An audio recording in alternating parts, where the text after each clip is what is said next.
Day 52, I didn't have a Business and Labor Committee meeting this morning, so I actually didn't have to be there until 1 o'clock, which was a nice break. I was really happy to see that REACT was in the Capitol today. It's a teen-led movement against the influence of corporate tobacco, and so you'll see a picture at the end of my fellow math teacher at Butte High, Ruth Walters, and a former student of mine, Michaela, and a couple of other Butte High students. And I'm proud of the work that they do, and it was so good to see them in the Capitol. I was able, because I didn't have committee meeting this morning, to go and have my photo taken at Helena High School because I've been awarded a Distinguished Educator Award through the Helena Education Foundation. A high school senior and I will both be honored at a dinner in May along with several other students and their mentor teachers. So even though I don't teach in Helena anymore, they're still going to allow me to come to the dinner. And it was just really fun to go to Helena High and see my former students and see former colleagues of mine from Butte. So right before the floor session today, I went to a press conference put on by the Women's Democratic Caucus and attended by the Democratic Women's Caucus and also our male supporters in the House and the Senate.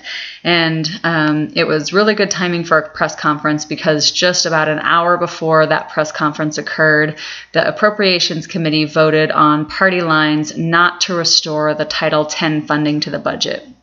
Title X funding, I realize, doesn't mean anything to a lot of people, but it's federal dollars, so it doesn't cost our state anything, that go to clinics, about 24 clinics across the state. And these are family planning clinics that a lot of women and some men go to also. And when this funding originally got taken out, in the discussion during committee, the chairman said that the reason they were taking it out was because they were afraid that this money would be used to fund abortions. And so the Democrat women on the committee were like, oh, well, great. As soon as we give him the information that shows him that that's not the case, I'm sure all of the Republicans on the committee will feel very comfortable voting for this funding. So they got the information that shows that there is absolutely no way on God's green earth that 1 cent of this federal money will be used to fund abortions, also showed the reporting mechanisms to make sure that no one's sneaking any of this money for abortions, and thought that the issue was solved. Everyone honestly believed, took them at their word, that that was all the only issue. And then when the vote came down today, still on party lines, and this is the war on women, folks. We are the only ones who have to fight to get funding for our own primary health care and preventative health care. It's utterly ridiculous. And these are the same people who don't want us to have any ending fund balance left and are willing to give that money back to big business, not to you, not to homeowners, but to big business, and will not even, the fiscally conservative people who will not even take federal dollars that don't cost our state a thing, that are going to close down these healthcare clinics across the state. So I hope people are getting fired up to campaign. Also, cut was the Montana School for the Deaf and Blind funding.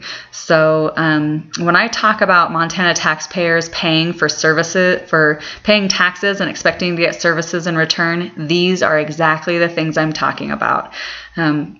On the House floor today, we heard everything from human trafficking to state ID requirements to liquor licenses to hunting from a vehicle, a huge range of bills.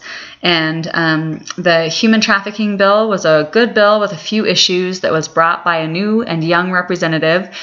And this was her only bill that she did this entire session, and she's also only on one committee. And so I just wanted to use that as an example that not everyone comes up here and serves on all 3 committees. You've heard me talk about business and labor and local government and human services, but I could be doing just like business and labor, for example, and then have my afternoons completely free, especially if I was only carrying one bill.